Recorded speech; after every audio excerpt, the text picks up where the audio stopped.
Eto mga bossing, bad news nga ba itong kumakalat na balita na ang WBO Global Belt ni Cuadro Alas ay wala na nga raw ito sa ating pambato dahil paglalabanan nga raw ito ni Carl James Wonderboy Martin at Thai boxer na si Chaiwat. So dalawa nga lang ang ibig sabihin yan. Kung di ito tinanggal kay Casimero, kanila itong binakante. Eto mga bossing, pakinggan natin ang solid Cuadro Alas na si Bad Arateles Boxing. Okay, linaw po natin ha. Yung mga sinasabi pong naagawan ng belt si Casimero, ano po bang belt yung pinag-uusapan natin? Sa boxing. Dalawa singko. Ang nagmamatter lang po sa boxing, yung championship. No? May mga world championship nga na hindi natin kinukonsider na champion. Si Tapales lang nga po yung kinukonsider natin champion, pero may mga ibang champion na mga WBF, IBO, kung ano-ano pa pong championship, no? Ang nagmamatter lang po yung 4 major belts, di ba? Ngayon kung ano yung sinasabi nilang belt na tinanggalan na naman daw, akala ko ba magtataho lang. Ngayon biglang may belt, pag tatanggalin biglang may belt. Hindi nga namin nabalitaan.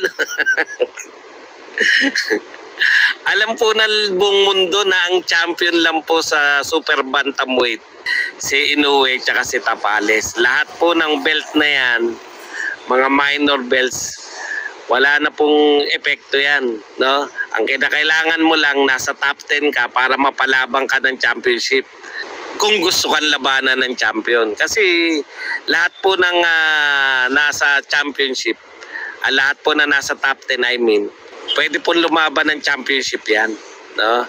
Rated boxer po ang tawag diyan, no? So ibig sabihin, si Casimero po sa tatlong 3 out of 4, no? Award giving bodies. 3 out of 4 sanctioning bodies ng boxing ngayon, rated po siya. Pinakamataas po ang rating niya sa WBO. Lahat po ng iba na yan, no?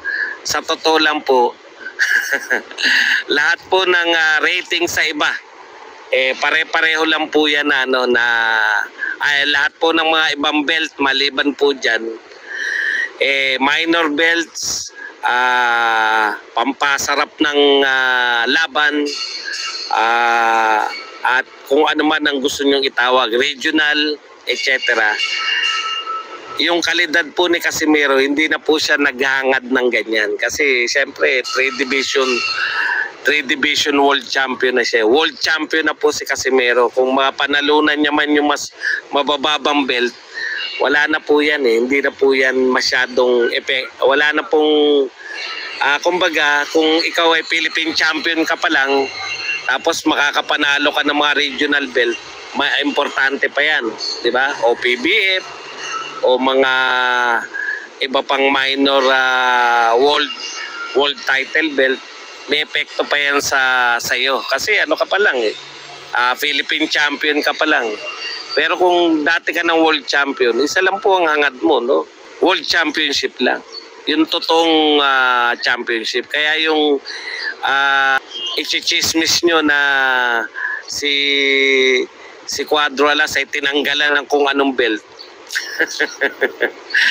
Hindi nyo nga kinikilala yung belt na yan Nung tatanggalin, tsaka nyo kikilalanin. Huwag kayong ipokrito. So kung matuloy nga po sa December na paglalabanan ni Martin at Chaiwat ang WBO ni Cuadro Alas, na ang ibig sabihin lamang yan ay baka nagbago na ng ruta itong si Martin. Dahil kung ating makikita sa IBF Super Bantamweight Rankings mga bossing, ay nasa pang-4 na spot itong si Martin, habang sa WBO naman ay nasa pang-8 ito, at si Cuadro Alas Casimero naman ang nasa pang-3.